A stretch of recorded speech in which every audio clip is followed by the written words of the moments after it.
It hits you at 2 in the morning while you stare at a silent phone screen, or the moment you walk into a room and instantly begin scanning everyone's micro-expressions. Your chest tightens and your heart races as your nervous system prepares for a danger that isn't actually there. You likely tell yourself that this is just a high level of empathy, or that being this sensitive to the moods of others makes you a better, more attentive partner. This diagram illustrates what psychologists call an external locus of control. It shows a central core, your identity, tethered entirely to fluctuating, unpredictable external nodes. When your foundation is wired this way, your entire sense of worth is dictated by factors completely outside your influence. If the nodes pull erratically, your inner world destabilizes. Your mood becomes a hostage to a weather system you can't control. Attempting to find safety by managing how other people react to you is a losing strategy. It guarantees a life of constant anxiety because you've made your security dependent on the one thing that is guaranteed to change: someone else's opinion. There is a specific paradox in modern relationships.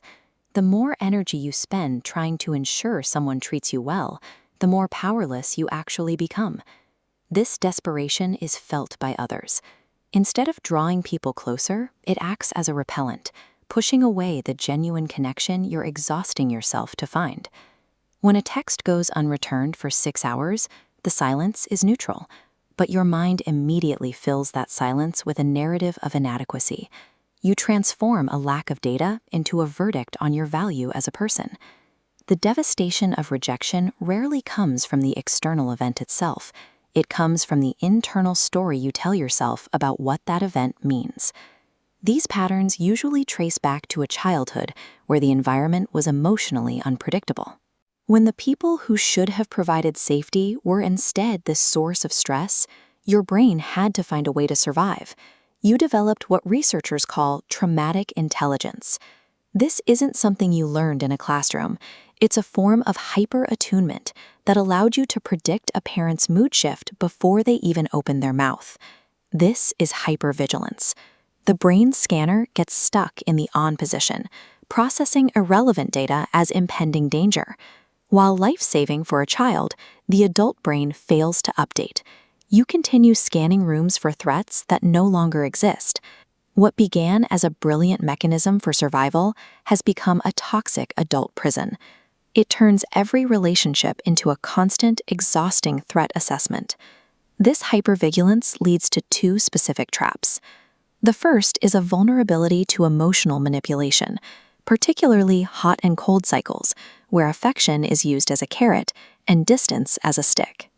Because you are wired to seek validation, unpredictable attention becomes psychologically addictive. You find yourself chasing the high of a good day to erase the anxiety of a cold one.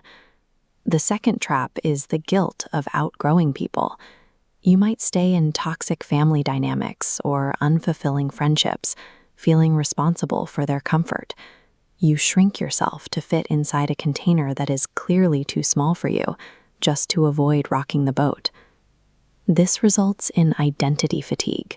You become the emotional container for everyone else's problems, the peacekeeper who never gets to experience peace, eventually losing the sense of who you are outside of your utility to others. We endure this because the human nervous system is ancient. For our ancestors, losing connection to the group meant death, so your brain still interprets a broken relationship as a literal threat to your existence.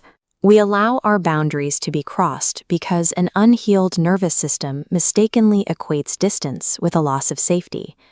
Breaking this cycle requires a process known as individuation.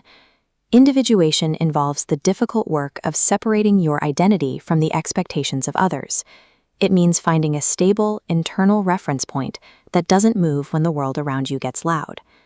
The philosopher Nassim Taleb wrote about systems that are fragile. These are structures that collapse the moment they face uncertainty or stress, because they have no internal way to absorb the shock. If your emotional well-being is a system that requires a specific person to act a specific way to stay upright, you are, by definition, fragile. You are one bad mood away from a total collapse.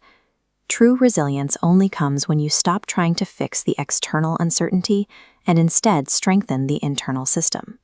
This means letting go of the idea that external validation is a requirement for your safety. Building internal strength involves 3 specific habits. The first is developing a genuine tolerance for solitude. When you can sit comfortably with yourself, human connection changes from a desperate, blinding need into a conscious choice. You're no longer looking for someone to complete you.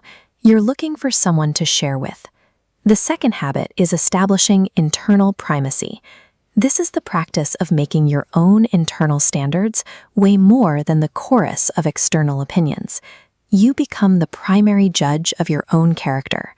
The third habit is the most difficult, the absolute willingness to walk away. Boundaries have no meaning if there is no consequence for crossing them.